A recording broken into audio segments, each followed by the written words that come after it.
Bienvenue aux qualifications des La Rochelle Contest 2020 organisées par Rupella CrossFit. Pour obtenir votre place en finale, nous vous proposons deux WOD de qualification. Le premier sera une épreuve qui a fait un grand succès sur l'édition 2019, le Baby Punisher. Le WOD 1 est un shipper composé de 30 pull-ups synchronisés,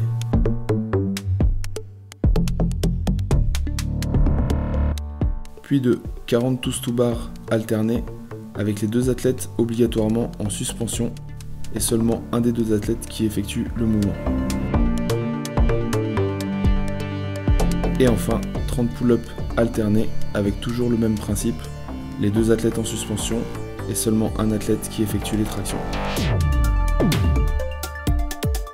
Dans le cas d'un lâcher de barre, ils devront effectuer une punition en ladder en commençant par 6 cal row pour l'un des deux athlètes, puis 3 burpees over the row pour l'autre athlète après le passage du relais.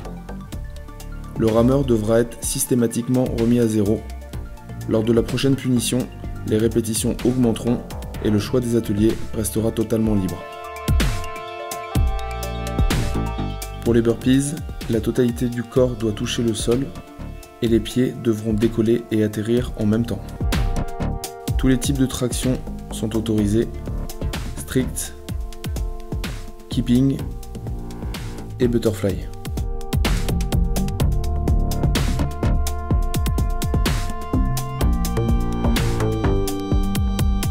La synchronisation est obligatoire uniquement lors du passage du menton au-dessus de la barre.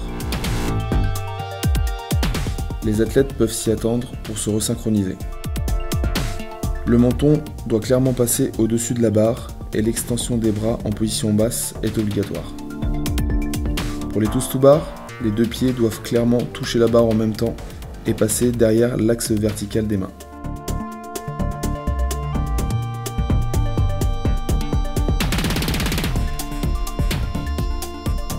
La deuxième épreuve, nous l'avons appelée l'aile ou la cuisse, car vous aurez la possibilité de composer vous-même votre WOD. Vous aurez le choix entre deux AMRAP de 5 minutes. Le premier sera composé de 5 dumbbell box step over et de 10 handstand push-up.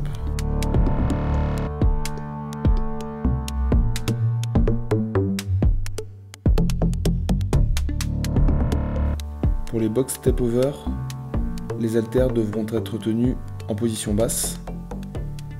Les deux pieds devront être en contact avec le dessus de la box et l'athlète devra bien attendre d'être descendu de la box avant de lâcher ses haltères. La position front rack n'est pas autorisée. Pour le handstand push-up, l'athlète devra démarrer et terminer sa répétition en extension complète. Les articulations doivent être clairement alignées et la tête engagée à l'intérieur des bras. Seront considérés comme nos reps un départ en position basse, une mauvaise extension des coudes, une tête désengagée, les fesses en appui contre le mur ou les talons qui ne touchent pas simultanément le mur au moment de l'extension totale. Vous pourrez également choisir le deuxième AMRAP de 5 minutes composé de 5 devil press et de 10 wall ball.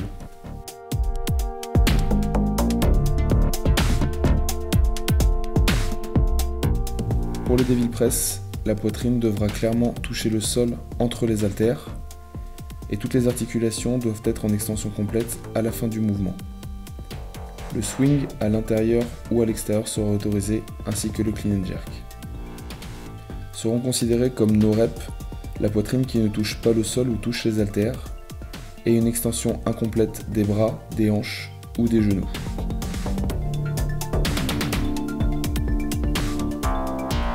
Pour les wall balls, la première répétition et les suivantes doivent commencer par un squat complet et le medicine ball doit clairement toucher la cible ou le mur au-dessus de la ligne.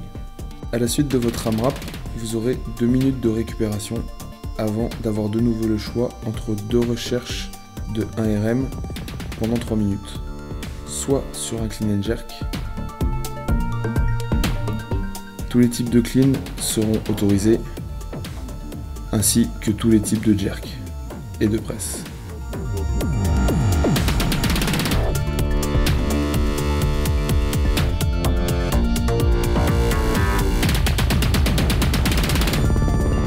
Seront considérés comme nos reps un manque d'extension des jambes ou des bras à la fin du mouvement, et la barre devra obligatoirement être stabilisée et verrouillée avant d'être droppée.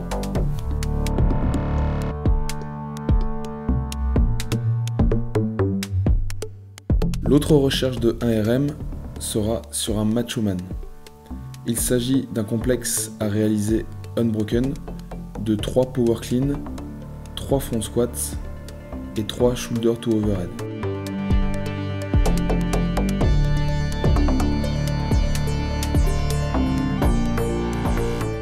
Pour les power clean, l'extension complète des genoux et des hanches doit être montrée à chaque fin de répétition. Le squat clean n'est pas autorisé. Pour les shoulder to overhead, tous les types de press et de jack sont autorisés. Là également, l'extension totale des genoux, des hanches et des coudes doit être clairement montrée à la fin de chaque répétition et la barre doit être maîtrisée et contrôlée avant d'être droppée.